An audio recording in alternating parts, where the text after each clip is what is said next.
नमस्कार दर्शक बंधु मु प्रदीप आपण मानक स्वागत करुच्ची आज आउ एक नुआ भिडियो रे। तो राज्य सरकार तरफ भूमिहीन परिवार को बा जो मान पाखरे निजस्व जमीपटा नहीं से 4 डिसमिल जमीपटा प्रदान करने विज्ञप्ति प्रकाश पाई। तो सरकार एथिरे जाकि 3 प्रकार लोक को सामिल करथिले जो माने जंगल जमी व्यवहार करचंदी एवं जो मान पाखरे कौनसी जमीर पट्टा नहीं एवं जो माने सरकारी जमी को दखल करी रहिचंदी सेमानक पई सरकार वर्तमान 4 डिसमिल जमी दवापाई ताकि विज्ञप्ति प्रकाश करथिले। तो से विषय पूर्वर मध्य मु डिटेल्स वीडियो बनैथिली जो थिरे आपण मानकु पूरा डिटेल्स जणा जायछि को मानकु एथिरे अंतर्भुक्त करा जिवो। जदि एपर्यंत आपण माने से वीडियो देखि नांदी डिस्क्रिप्शन ले तार लिंक अछि से वीडियो जाई आपण माने जानि पारिबे। तो एबे आसंतु जो को मानकु एई स्कीम रे अंतर्भुक्त करा जिवो एवं एई जो 4 डिसमिल जमी पट्टा मिलिया पई जाउछि आपण मानकु केमिति मिलिबो एवं एई जो फॉर्म रहिछि से फॉर्म आपण कोठारे पाइबे केमिति फिलअप करिवे से विषय आज एई वीडियो रे संपूर्ण डिटेल्स जानिबा। ता पूर्वरु जदि चैनल को प्रथम दर विजिट करचंदी वीडियो को लाइक करिवे चैनल को सब्सक्राइब करनथिले एबे ही सब्सक्राइब करी पाखरे थिबा बेल आइकन को क्लिक करी ऑल ले सेट कर देबे। तो देखि पारथुबे एटा रहिछि हमरो सही एप्लीकेशन फॉर्म जो थिरे कि सरकारी जमी पट्टा मिलिबा पई दरखास्त।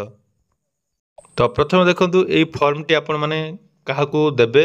प्रथम रहिछि देखंतु श्रीमान तहसीलदार अर्थात आपण माने आपण मानकर तहसील जो तहसीलदार रहिचंदी सेमानक पाखाकू एई फॉर्म टी फिलअप करी पठेया पई पड़िबो। देखंतु रहिछि दरखास्तकारी नाम तो कहा नाम रे आपण माने आवेदन करिया पई चाहुचंती एटा रहिबो आपण मानकर घरर मुख्य जे रहिचंती तांको नाम एठारे आपण माने लिखिबे। तापरे स्वामी बा स्त्री जे भी हितिबे आपण जदि पुरुषों पई आवेदन घरर मुख्य रहिचंती ताले एठी तांकर स्वामी स्त्री नाम रहिबो बा जदि स्त्री लोक बा महिला आवेदन करचंती ताले तांकर स्वामी नाम एठारे रहिबो। तापरे तांको बापांकर नाम एठारे आपण माने लिखिबे। बापांकर लिखि सारला परे देखंतु वर्तमान वासस्थानर पूरा ठिकाना तापरे चिरस्थायी वासस्थानर पूरा ठिकाना अर्थात आपण वर्तमान कोउ गाम रे रहउचंदी से विषय लिखिबे एवं चिरस्थायी अर्थात सबुदिन पई आपण माने कोठारे रहंती से विषय एठारे डिटेल्स लिखिबे। अर्थात एटी आपनकर जो गाम रे रहउचंदी से गाम रो डिटेल्स लिखिबे। लिखि सारला परे एटी गुटे रहिछि देखंतु जाति अर्थात आपनकर कास्ट कोन रहिछि आदिवासी हरिजन किंबा अन्यान्य जाति जहाँ भी जाति आपण मानकर रहिछि एठारे आपण माने मेंशन करिवे। तापरे कुटुंब संख्या अर्थात आपनक फैमिली मेंबर केते जण अछंती तो आपनक परिवार रे केते जण लोक रहिचंदी तांकर डिटेल्स एटी लिखिबे। जदि आपण माने 2 जण रहिचंदी 2 लिखिबे 3 4 जहाँ भी रहिचंदी मेंबर एटारे आपण माने लिखिबे। तापरे एकांत वर्त परिवार किंबा गुटिए परिवार अर्थात आपण गुटिए परिवार रहउचंदी बा आपण समस्त मिसी रहउचंदी तो जदि आपनकर गुटिए परिवार अछि ताले एटारे एकांत परिवार बोली बा गुटिए परिवार बोली लिखिबे। तापरे देखंतु चाषर आय आपण माने वार्षिक केते टंका चाषर आय करचंदी एवं अन्यान्य व्यवसाय रो आपण मानकर केते टंका इनकम होची सेटा आपण माने एटारे दवा पई पड़िबो। होय तो आपण मानकु एटारे इनकम सर्टिफिकेट दरकार पड़ी पारे से नहीं मो पाखरे किछि अपडेट नहीं तेणु आपण माने ताकि कहि देबी कोठारे ए अपडेट पाई परिबे। तापर देखंतु दरखास्तकारींकर नाम रे थिबा जमी किंबा तांको परिवार रो अन्य काहारी नाम रे थिले अर्थात जदि आपण मानकर पूर्वरु जमी अछि कम जमी भी थाओ बा जमी जदि अछि बा आपनको परिवार रे का नाम रे जमी अछि ताले एठी आपण माने तार डिटेल्स देई परिबे। तापर देखंतु रहिछि वृत्ति अर्थात आपण मानकर काम कोन करचंदी से विषय मध्ये आपण माननको एठारे डिटेल्स दवा पई पड़िबो।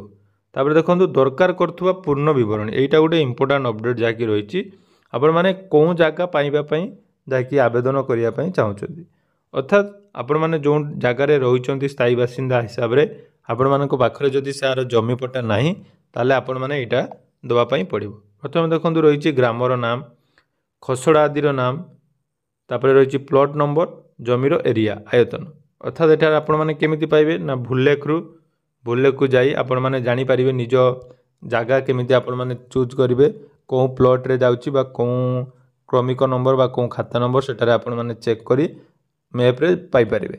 सेटा डिटेल्स दे सारला परे तापर देखंतु जमी पई दरखास्त करूथबा विशेष विवरणी तो एटी विवरणी मध्ये आपण मानकु दवा पई पड़िबो जे सेठी आपण केते दिन धरी रहउचंदी तार मध्ये डिटेल्स आपण मानकु एठारे दवा पई पड़िबो। दे सारला परे देखंतु दरखास्तकारींकर स्वाक्षर रहिछि ते स्वाक्षर एठी आपण माने निजे दस्तखत करी जे भी आवेदन करचंदी दस्तखत करी आपण तहसीलदार पाखरे एटा देई परिबे। एबे आसतु ये फॉर्म आपण मैंने केमिति पाइबे। तो जदि फॉर्म पाइबा चाहूँगी तो मुझे यार पीडीएफ टेलीग्राम चैनल शेयर करदेवी। आपण मैंने से पीडीएफ डाउनलोड करी तहसिल को नहीं पारे कि आपण मैंने निजर आरआई ऑफिस को जातु। तो आरआई ऑफिस रे फॉर्म आपण मानक मिल। तो सेठारे मध्य आपण मानकर जदि कौन डाउट रही से डाउट आपण मैंने पचारि पारे। एवं निहाती जदि आपण मानक पाखरे जमी नाही ताले सरकार आपण को 4 डिसमिल जमी देवाई जाउछंती। तेणु जो मैंने भी आवेदन करने चाहूँगी यही भाव में फॉर्म को फिलअप करी निजर तहसिल सबमिट करूँ, जहाँद्वारा कि खूब जल्दी आपण मानक से 4 डिसमिल जमी मिल। धन्यवाद।